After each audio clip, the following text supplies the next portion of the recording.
Chai with Chitra, Social Talk.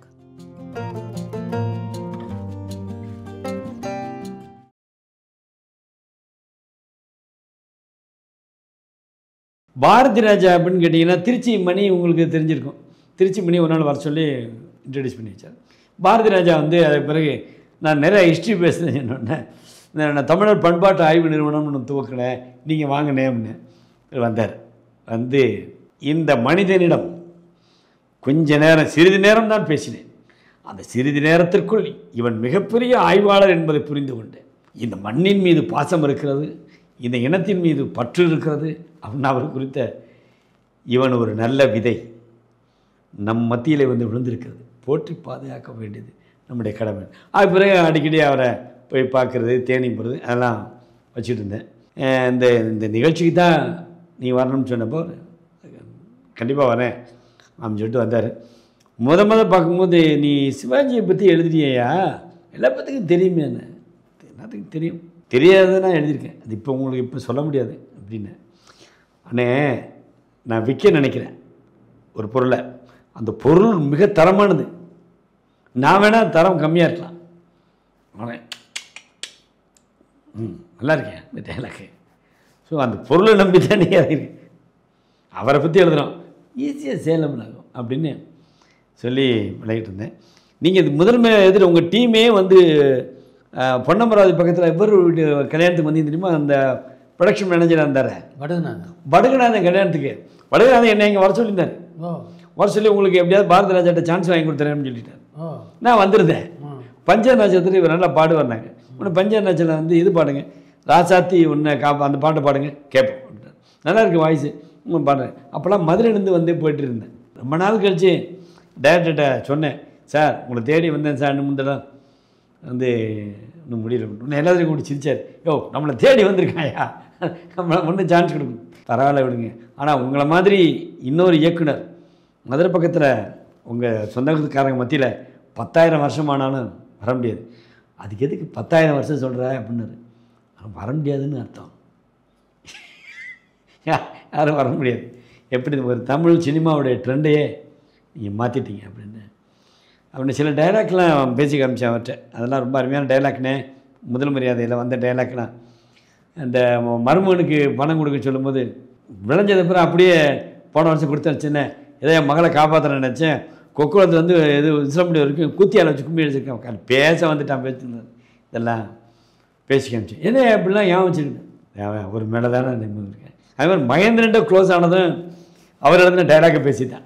அந்த மகன் ஸ்ரீகாந்தை உங்கள் பேர் அப்படின்னு கேட்பல சிவாஜி, ஏன் என் பேர் உங்களுக்கு தெரியாதா, எனக்கு அதிகமாக குற்றவாளிகள் பேர் தான் தெரியும், அந்த வகையில் என் பேர் உங்களுக்கு தெரிஞ்சிருக்கு நியாயம் இல்லை, என் பேர் ஜெகநாத், வீட்டில் ஜெகன் கூடுவாங்க. இங்கே வேலை செய்கிறதுக்கு முன்னாடி எங்கே இருந்தீங்க, ஏன் சார் மௌனமாக இருக்கீங்க, பம்பாய் சீர்திருத்த பள்ளியில் இருந்தேன், அந்த பள்ளிக்கூடத்தில் அந்த வயசில் போகிறவங்களுக்கு என்ன தப்பு பண்ணீங்க, இறக்கமே இல்லாத ஒரு தகப்பனுக்கு பிள்ளையாக இருந்ததை தவிர வேறு எந்த தப்பும் பண்ணல சார், உங்கள் சொந்த கதையெல்லாம் கேட்குறக்கு எஸ்பி சௌத்ரி தயாராக இல்லை சார். அந்த டைலாக் பேசணும் மகேந்திரன், சார் பரவாயில்ல சார் நீங்கள் சார் எனக்கு அவ்வளோ ஈடுபாடு சினிமாவில் நடிக்கிறது ரொம்ப ஆர்வம் இருந்ததா, நடித்தேன். டூலெட்னு படம் வச்சு பாருங்கள், இன்டர்நேஷ்னல் லெவலில் ரிலீஸ் பண்ணாங்க, 84 அவார்ட்ஸ் வாங்கிச்சு. அதில் திடீர்னு கூப்பிட்டாரு, சார் ஒரு சின்ன கேரக்டர் நடிக்கிறீங்கன்னாரு. சரி நடிக்கிறேன்னு நடித்தேன். அதுக்கப்புறம் சார் எனக்கு வந்து என்னுடைய இந்த எழுத்து பணி நான் இருக்க கொஞ்சம் உயர்ற மாதிரி இருந்தோன்னே யார்கிட்ட போய் நடிக்கிறதுக்கு சான்ஸ் கொடுங்கன்னு கேட்க முடியும், எனக்கு அதுக்கு மனசு இடம் கொடுக்கல, விட்டுருவோம்னு. ஸ்கிரிப்ட் வேணால் கொடுப்போம் அப்படின்னு சொல்லிட்டு ட்ரை பண்ணிக்கிட்டு இருக்கேன். அது நடக்குமா நடக்காதுங்கிறது நம்ம கையில் இல்லை. என்ன இந்த இவ்வளோ ஒரு புக்கு எழுதியிருக்கோமே அப்படிங்கிறது தான் நமக்கு ஒரு அடையாளம்.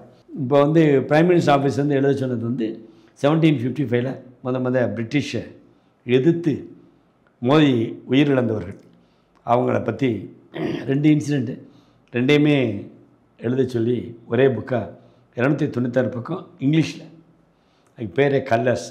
கதையெல்லாம் கேட்டுட்டு பிரைம் மினிஸ்டர் ரொம்ப சந்தோஷம். ஏன்னா ஒரு வந்து சக்கரத்தாழ்வார் கோவில் ஒன்று இருக்குது மேலூர் பக்கத்தில், அந்த கோவிலை தீ வச்சு கொளுத்தி அதில் இருக்கிற விக்கிரகங்கள்லாம் எடுத்துகிட்டு தான் அந்த வெள்ளைக்காரன் கிளம்புறாங்க. அவங்க தடுத்து நிப்பாட்டி அடித்து அவங்கள காலி பண்ணி அந்த விக்கிரகங்களை மீட்டெடுத்தது தான் அந்த கதை. அது அவங்களுக்கு ரொம்ப பிடிச்சி போச்சு அந்த சப்ஜெக்ட்டு. அந்த மாதிரி இன்னொருத்தர் சிங்கப்பூரில் இப்போ ரீசெண்டாக சிங்கப்பூர் போயிருந்தேன். அங்கே ஒருத்தர் கம்ப்ளீட் சோழாஸ் ஹிஸ்ட்ரியை எழுதி கொடுங்க, எவ்வளோ வேணாலும் தரேன் அப்படின்னு சொல்லியிருக்காரு. அந்த ஒர்க்கு போயிட்டுருக்கு. ஸோ எழுத்து பணி உண்மை வந்துட்டுருக்கு.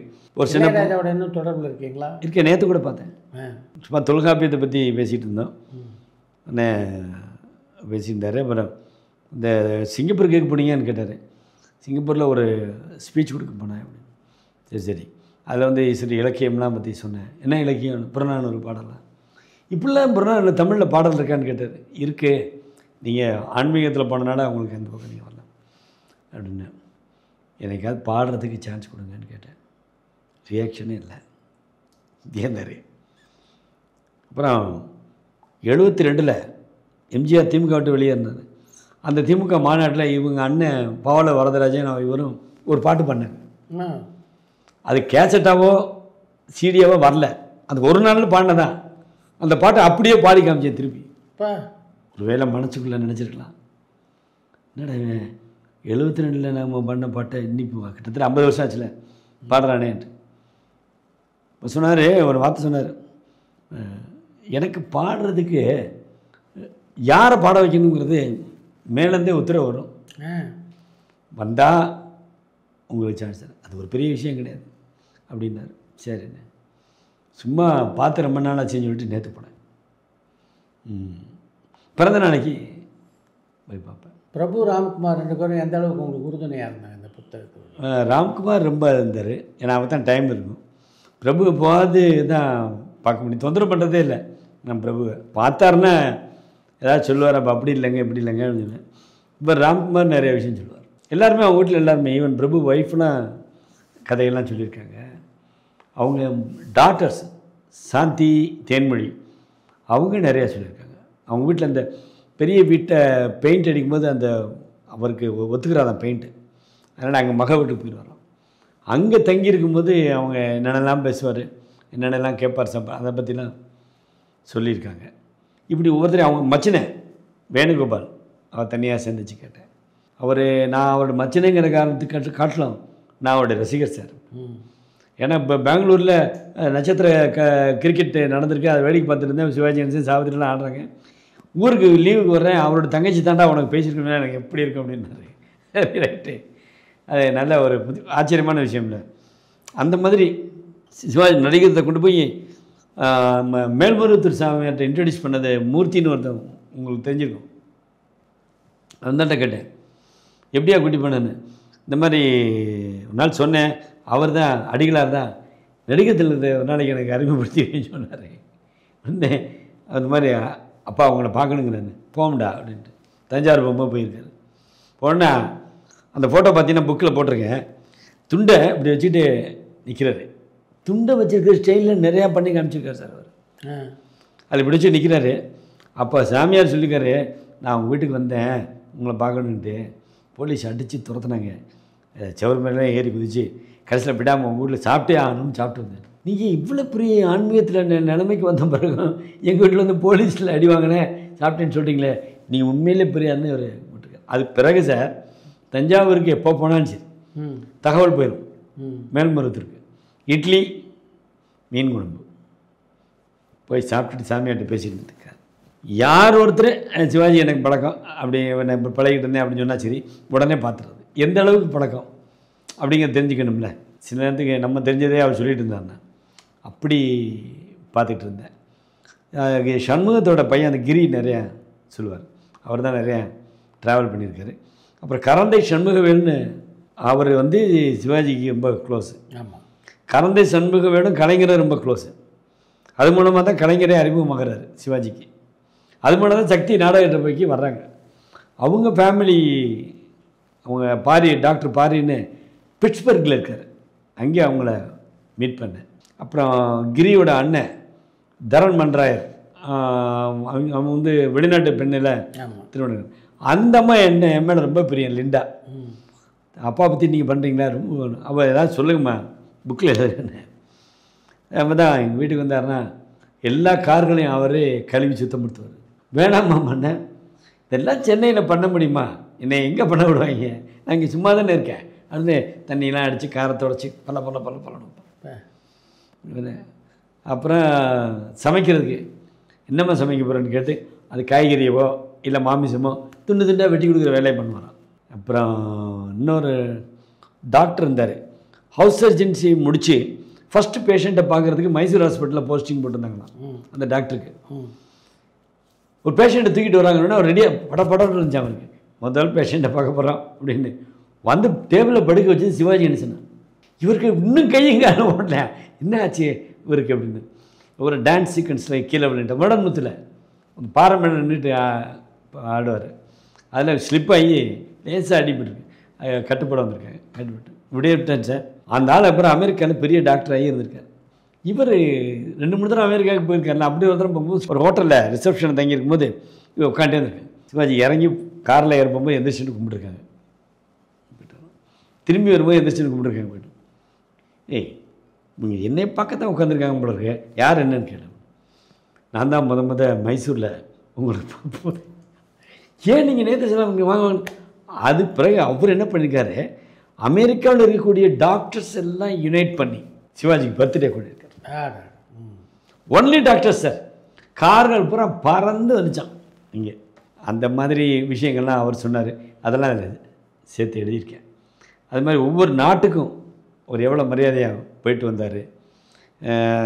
இந்த யானை தானத்தை பற்றி சொன்னோம்ல, இதில் அமெரிக்கா போகும்போது நியூ மெக்சிகோ சிட்டின்னு ஒரு சிட்டியில் போகும்போது குழந்தைங்கள்லாம் அங்கே டொனேஷன் வாங்கி வந்துருக்கு. இவர் உட்காந்து பேசியிருந்துருக்காரு. இவர்கிட்டையும் வந்து கேட்டிருக்குதுங்க, what for your collecting funds கேட்டிருக்காரு. நான் we want to buy elephant. To buy elephant your collecting funds. should collect funds to eat chocolate or ice cream like that. I will give a elephant as a gift இருக்காரு. ஆச்சரியம் தாங்க முடியல பிள்ளைகளுக்கு. என்னென்ன யானை தரேங்கிறாரு அப்படின்னு. உடனே அந்த ஊர் மேயரோ கார்டனோ அவரை கூப்பிட்டு ஒரு undertaking letter. I am Sivaji Ganesan, son of residing at will promise to send a elephant as a gift at free of காஸ்ட்னு எழுதி லெட்டர் கொடுத்துட்டு வந்துட்டார். 62ல் 65ல் அனுப்பிச்சார் அந்த யானை. திருப்பி இவர் போய் அந்த யானையை பார்க்குறதுக்கு இவ்வளவோ ட்ரை பண்ணியிருக்காரு. இந்த மிசிசிப்பியில் இருந்துச்சு, அங்கே இருந்துச்சுங்கிறதுன்னா யானை பார்த்தா கண்டுபிடிச்சிடும். ஞாபக சக்தி ஜாஸ்தி. அந்த மாதிரி விஷயங்கள்லாம் இதில் சேர்த்துருக்கேன்.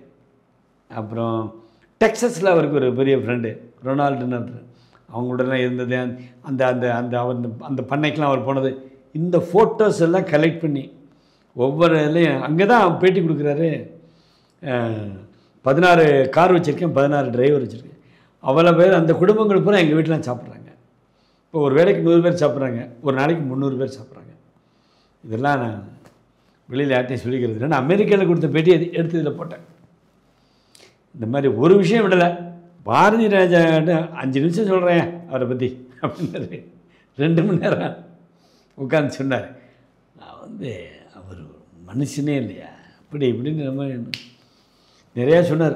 சிவாஜியுடைய வாழ்க்கையை முழுமையாக படித்து தெரிந்து கொண்ட போது எந்த விஷயத்தை நீங்கள் மிக அதிகமாக பாதிக்கப்பட்டீங்க? எந்த விஷயத்துலையும் காம்ப்ரமைஸ் ஆகாமல் கரெக்டாக இருந்து நல்லவனாக எல்லாத்துக்குமே நடந்திருக்காரு. தனக்கு இந்த கெடுதி செஞ்சவங்களையுமே அவர் மன்னிச்சு விடுற குணம்.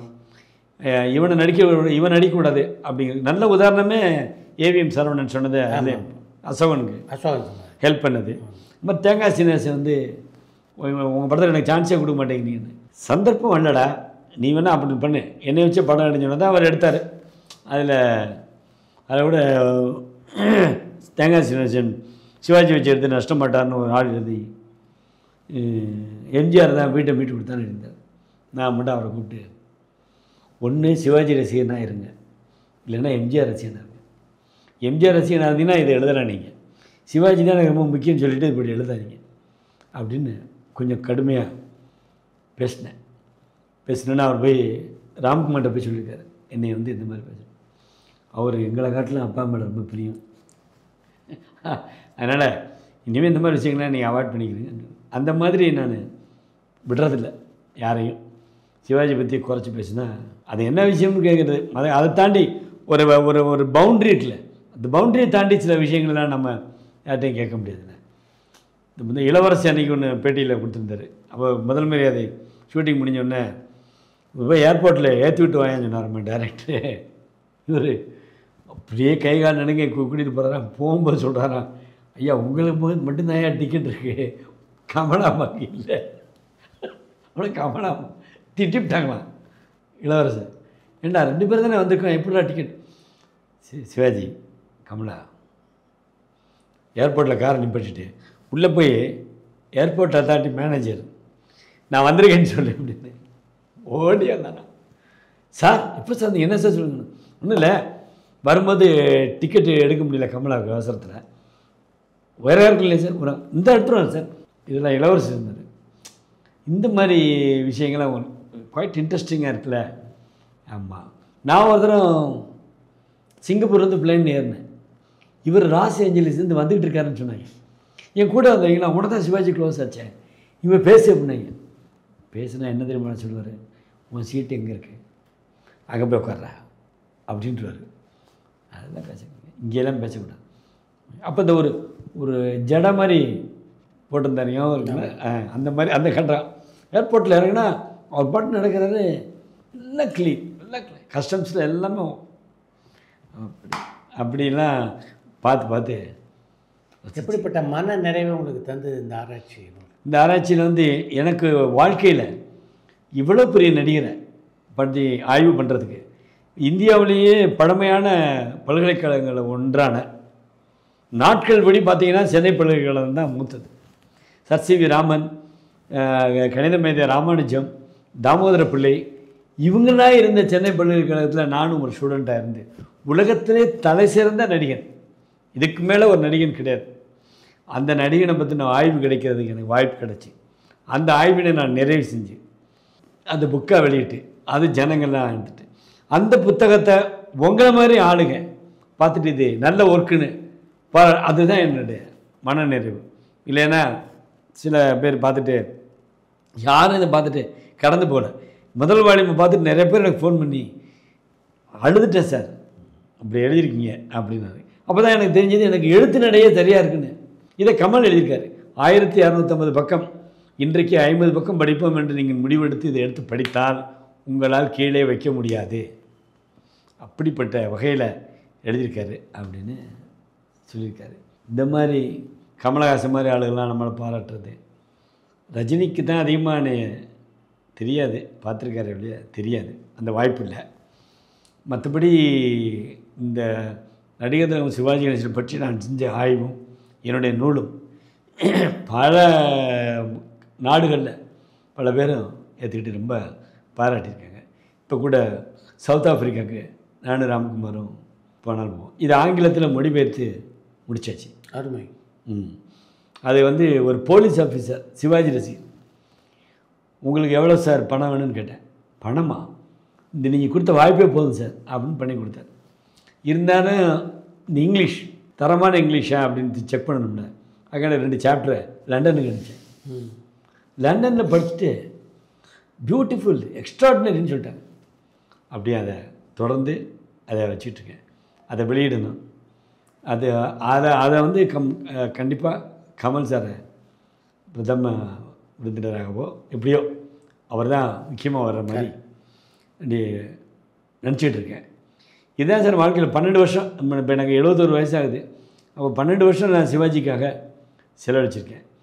அந்த ஒரு மன நிறைவு, ஆன்மா நிறைவு எனக்கு இருக்குது.